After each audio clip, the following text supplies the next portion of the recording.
is she a senior manager in UX design at LinkedIn. She's also the host of Tech Rep Queen, which talks about a lot of awesome things that I'm sure she will tell you about in a little bit. And she's a pretty bold thought leader, I would say, on anything related to equity, representation, diversity, inclusion, and belonging.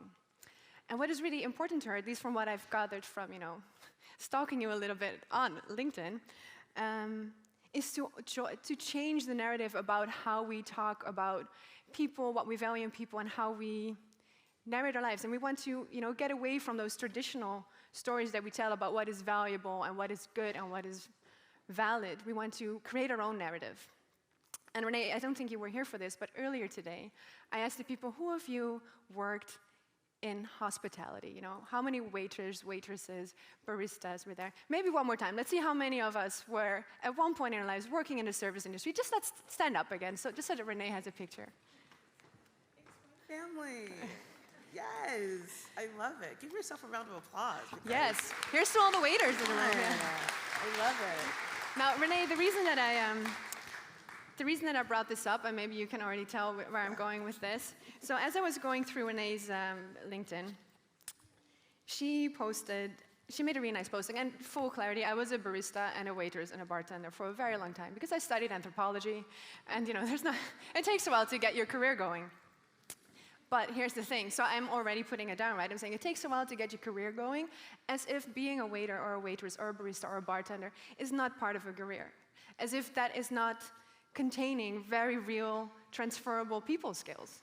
Now, this is not just my argument. This is actually Renee's argument. So I'm going to read what you posted, if that's OK, if it's not weird for you. So Renee said, so last year I added that waitress job to my LinkedIn profile because it's really an integral part of my career journey. I have too many college and early career people in my network to not show them that zigzag that happens along the way. And I also have people in my network, that are at the top of their careers, have a similar story, but haven't shown it because they don't realize how important that was to their own journey. So I personally couldn't agree more. And it's a great example of how Renee is radically changing the narrative. So give it up for Renee and for all the waiters out there. Nice. Thank you. Have fun. What a wonderful intro. I was not expecting all that. So that's why I was just in the corner just smiling like, are you talking about me? So good morning, uxcon Vienna. I'm ready to bring some energy. You guys ready for today? Yes. Day one is all about getting out the jitters, getting out kind of the rough patches and stuff. So this looks like a gracious group, so allow for a little bit of technical difficulties, all the things, but I promise you will have an amazing time. So again, I am Renee and just really excited. I said I was gonna stop saying excited. That's like the thing that everyone says. Just overjoyed, full of joy to be here. My first time in Vienna, so I am a sponge, so taking all recommendations during the break as well. So please, please, please send them my way. I am here to talk about all things, or some things, radical UX. I was telling Jeff off stage, it was like, you set me up really nice because he was talking about radical transparency. He was talking about some things that I'm going to touch base on in terms of those stakeholders and making sure they understand what you are doing. So this is going to be a casual conversation. This is not prescriptive in any way. This is about provoking some ideas. This is about getting you thinking about how you may approach your work as an IC, as a leader, as a UX practitioner. So I may not have all the answers right here on stage, but I'm a researcher at heart. So I'm all about asking questions and investigating and interrogating and provoking a little bit. So that's what you're gonna get out of this discussion today. So really excited to bring this to you. So without further ado, let's get into all things. So please, I always like to start with this. I've done enough conferences to know that when I leave this to the end, people are like tired and they forget to connect, so I've now put it in the front. So please connect with me. I put up the QR code to my LinkedIn profile because that is a shameless plug for a feature that I created with our team many years ago, and people are still discovering it. So we have a discoverability problem, I know. But everyone, if you have a LinkedIn profile, you have a QR code. So this is a perfect time to use it in this conference. If you click on your search bar, then you should see a little icon at the top right that mimics a QR code. Once you click on that, that will bring up the option to scan a QR code or actually view your QR code. So happy to go through that. But please connect with me. If I say anything, if you see anything and it resonates with you and you decide to share it, please make sure that you tag me. Okay, so let's talk about radical. So I know this word can be a little bit triggering when people hear radical, but I want to ground us today in this conversation about what I mean by radical. I'm terrible about doing my shameless plugs, but I'll just state really quickly. Yes, I have a podcast called Tech Rap Queen. It's a play on all things rap, our rap sessions I have with guests, also a play on the wraps that I like to wear as well. But during the pandemic, I wanted to make sure that I was still connecting with people in the design and creative space, and created a podcast that really helped to illuminate and amplify voices that we don't usually hear in the design and tech space. So it is centering Black and brown professionals within the industry. You will hear their amazing stories. I had the pleasure of interviewing Instagram's former head of design, and now the head of design head of Instagram in Japan. So listen to that episode. It's one of the most popular ones. But researchers, all people through the industry, so please check that out. And you can see all the radical stories that are coming through there as well. So, okay, going back, radical. Centering this talk around why being radical is important. It's about helping to create shift. It's about going to that next level. It's about taking action where there's usually maybe complacency. And it's really about creating change. And so we'll be talking about creating change here. This is weird because I can't see all the things. So this is the question that I want to make sure that you are asking yourselves as you are growing in your profession. So how are you helping to evolve the UX discipline, and how do you keep it moving forward? How are you helping to evolve the UX discipline? Now, let's be very transparent and very clear. If you're just in the profession to collect a check and just get in and get out, so be it. No judgment. I mean, that's the reality of it. So there are going to be people who will do that, just clock in, clock out. But if you're someone who is truly passionate or claim to be passionate about this amazing industry that we are in, it is important to understand the responsibilities that we have as practitioners to move the discipline forward. In an ever-changing space of technology, of people, in the world that we are in, we have to stay agile, we have to stay lean, we have to be able to move when things are changing on us. So in our day-to-day, we need to be asking ourselves, how are we pushing what we are doing forward? A lot of times what we are doing is built on canons and empirical information that's still very important and still very relative, but it is important for us to challenge those things that are not keeping up to date, that are not helping us move forward.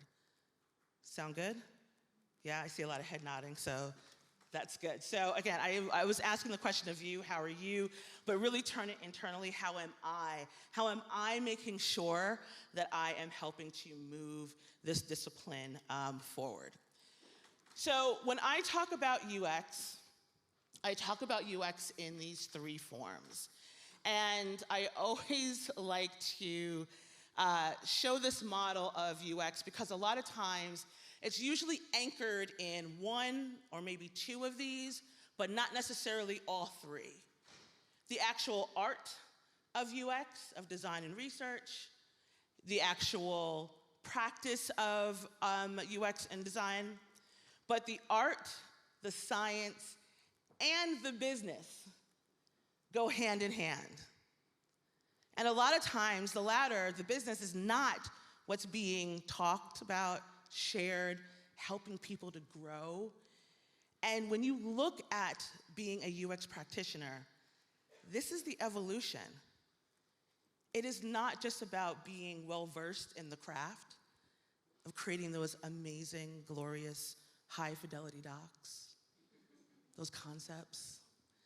It is not about just putting together an amazing research report with all the findings and all the qualitative and quantitative data. You have to be able to apply even more to the work that we are doing. How are you making sure, as Jeff was mentioning, how are you making sure that sales, depending on where you are, the product, the things that you're working on, how are you making sure that sales understands how your work is going to benefit their bottom line? Like he mentioned, they're just ready, give me the product so I can sell it. But how are you making sure that they understand really at the core, the foundation of really what the work that you're doing, the problems that you are solving, that are really going to benefit them? One of the greatest achievements that I see as researchers, again, across my career, has been when those people who you wouldn't normally see in a research or design session are there. You've got your normal players, your engineers, your product managers, maybe even marketing. But when sales start showing up to a research session, to hear from different clients, they're not going to bias because, it's not their client, but they want to hear what other clients are saying. It's amazing, and then they begin to internalize the work that you are doing. So when you think about your work, you think about the impact across all these different facets: the art, the science, and the business. All right, I'm losing my, here we go. I'm gonna keep it moving here. Okay, so the art, and I'll just kind of go through these really quickly. Hopefully we all know the school. I was like, wait, it's our neighbor here. Fahas here, excuse me. So what's interesting about this, if you've done your design history, you know very well about this neighbor, just right over. But when you really dig down and you understand the effects of what this school, this methodology, this mind frame, this mindset created, that is still going on today, still relevant in what we see in the work that we do today. The main thing at the core was that they were establishing a new, radical way to design. The way that they were bringing in collectives from a design space, from different verticals, to come create think tanks. And, some controversial, but the output of this has been a long-standing way of how people think about design. When we look at, it's said that they are the instigator. Bauhaus is the instigator of the minimalist design, right? And we still see that today. Does anyone remember what year the school was founded? You didn't think you were coming for a pop quiz, did you? Early this morning. What year? Take a guess. No right or wrong. I'm the researcher. No right or wrong answer. 1930s. I hear 30s. 20s. Getting close. 1919, the school was founded. So just recently, almost 2 years ago, I'm doing my math, 3 years ago, just celebrated the centennial, right? 100 years since the school had opened, and yet and still, fundamentals are still being practiced 100 years later. That's all great in practice, but I challenge that. 100 years? Yes, it's foundational and it's empirical and those things work, but when is the last time we've really felt a really big shift in design in the industry? We can say Apple as these kind of like key moments, but there are way too many people, way too many thought leaders for there not to be a continuous challenging shift. It's almost like something good comes out, we're like, okay, that's great, let's all do that same thing. Let's all jump on board. But there's way too many different types of people that can challenge how we're thinking about design. So again, how are we constantly keeping design moving forward? So again, when you look at different types of methodologies and concepts that have come up that have challenged different ways that we're thinking, material design, again, Apple, just these key players of like how, but if we look at material design, minimalistic, you can still connect the dots to, yes, Bauhaus. Same thing, fundamentals, 100 years. I always like to point out design systems. Anyone here work in design systems? Yes, be proud, yes, put your hands up, fantastic. Design systems, I think, is one of the most underrated places of radical UX that is not talked about enough. Because you have so much influence in brand identity, language, representation, how we are building products, where that team can lean in on really challenging, how are we really representing this company or brand? What are we trying to really do? And I wish there was better ways for design systems to have a more active voice. And I've seen this throughout industry, a more presence in making those type of decisions that really can push the design industry forward. It's usually, aligned with engineering and how to make sure the components are right and everything. But that's an area of opportunity that could really lean into, we need to be doing things differently. So design system people, looking at you, like if you have a design systems organization, really begin to lean in with them to figure out there's opportunities here that we can do a shift in making better decisions in how we're representing products and experiences. Okay, flipping through this really quickly, just going through the science. The science, how does radical UX show up in the science of application of user research? This is my wheelhouse as a design researcher manager, as a researcher through majority of my career. One of the main ways we need to make sure as researchers we're being radical about our approach is this. Can you put the slide back up for me? Thank you. Challenge the ways in which studies are being conducted to make sure at the very minimum that no intentional harm is being placed or being done. We take for granted that these methodologies are going to extract the right data that we need, the right insights that we need, but we are not challenging if the methodology is actually doing more harm than we are trying to get from the participant. Are you with me? We center ourselves as the experts of design and research, and we're trying to extract this information and get the right data. We put the beautiful protocol together or discussion guide to ask the right questions and making sure that we're doing the right questions to get the right insights. But are we doing that type of level of work to make sure that the participants, the audiences, the segments that we are investigating are protected? That we are not doing more harm to them to extract what we need from them. And so we've seen this, it's public knowledge, where researchers at different companies have done more harm in extracting information, not thinking about how those groups that they are investigating are being effective.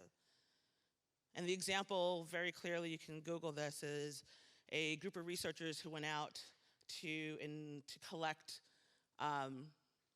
demographic data on a particular group of people and offered homeless people like 10, $20 or something.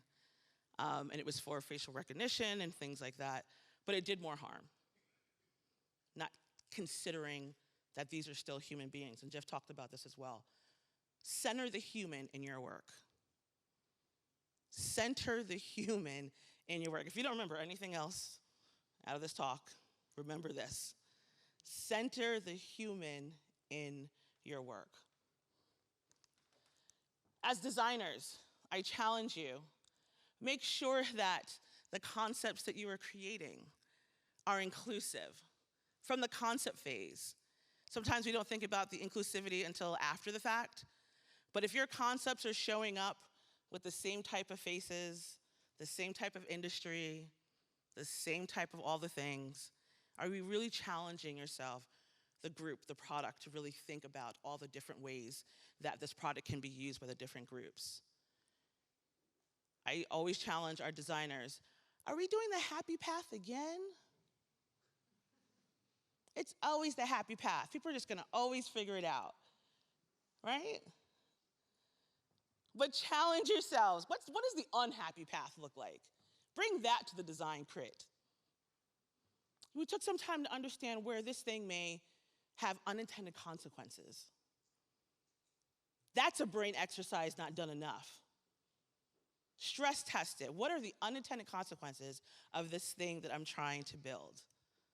Again, flipping what we're usually doing on its head a little bit and bringing better, bigger thinking into how we are approaching our products, our experiences, and how we're building for customers. How much time do I have? Because I do not have a timepiece. Anybody time? I'm usually better about this. Okay. I told you it's going to be casual. Good? Okay. Just keep going. We'll see. They're okay Just without give me coffee. Someone give me the sign when it's time. You know the sign. Okay, so finally the business of UX and radically thinking. So again, a lot of times we anchor on the art of UX, we anchor on the science, the methodologies, and things like that. But the business aspect is so crucial when we're talking about UX maturity and how UX needs to evolve within organizations as well. So one of the key things, and I'll anchor on this, is thinking about who is in the room. I mentioned this earlier. It's usually the regular players, the engineers, the product managers, the marketing people. But depending on the size of your organization, there's a whole other group of people out there, friends. There is a whole other group of people that you want to build relationships with early and often.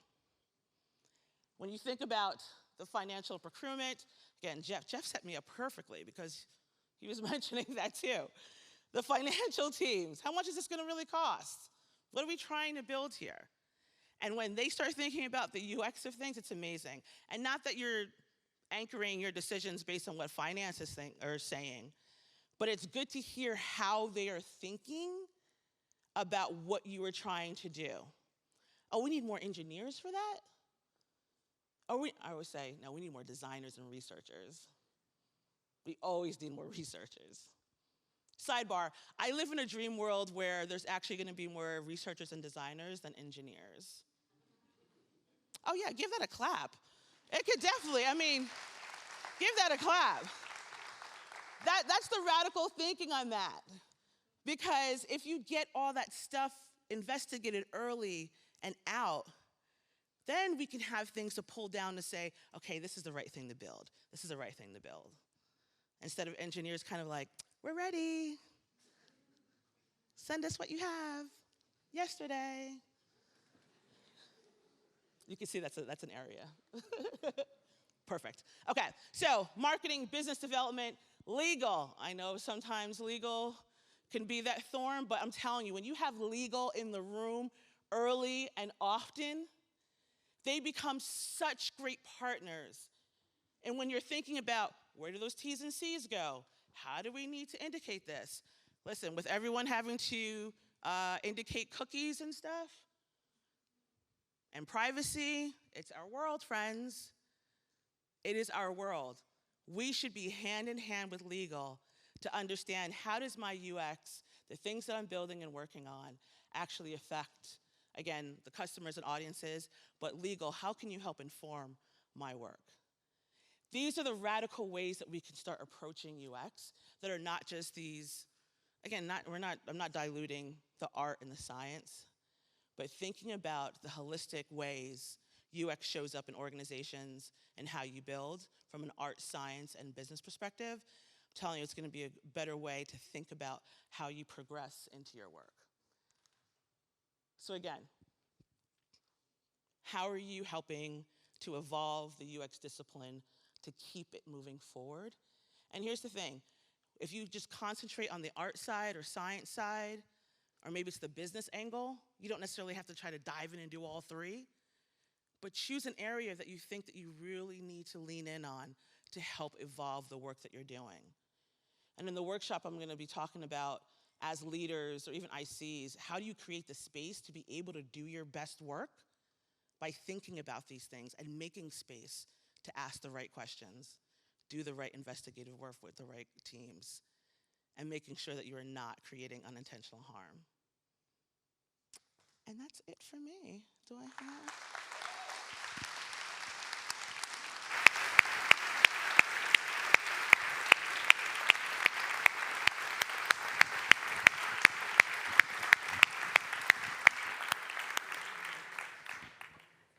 I can tell by your faces you're really want coffee right now. It's coming, it's there. But I'm going to just check if there's any burning questions that you have right now, anything, that hit you. You're like, I want to know. Here we go. I thought I would have to use more filler words, but great, let's go. Thank you so much for your talk. I really, really liked the line about the happy path. Can you elaborate a little bit more on that? Like how you challenge also designers when they chose the happy path, how you really get radical on this side? Absolutely. So of course the happy path is the way that you want your users to utilize the product, the feature. Like if they did this and they click this here, this is what exactly would happen, which is great because we want to build for that as well. But what if they don't? We all know that users will find a way to hack the system in some way, create their own way. So how are you thinking about that? Because it's in that mental exercise where you may discover, oh shoot, that may be a little bit better. The way that approach. So it's, again, expanding how you approach, making it a little bit more radical to be like, you know what, let's not choose the happy path. And sometimes it's doing that work early when you're designers, when you're doing concepts. And I always challenge designers, don't give me one design. Let me see how you're thinking. Give me at least 2 lo-fi concepts to let me know that you're doing the brain work. And you're challenging the researcher to kind of think about the different ways we can approach versus going all in one design. So yeah, it's a mental exercise that takes work. You have to have the space for it. But the outcome is you get better understanding of what could be earlier than later. That's great. Thanks, Renee. Yes. Oh, sorry, one more thing. I am actually giving away, personally, this has nothing to do with the guy I have, 2 premium subscriptions to LinkedIn, so this is only for people who have never had a premium subscription, sorry. So there's a box out there on the table to input. I'm a researcher, I'm always collecting information. Anything that you want to see on the platform that you think would be great, just put it in there, and then we'll be pulling a winner by the end of the conference. So, thank you to you all. Thank you for yet another plug, Renee.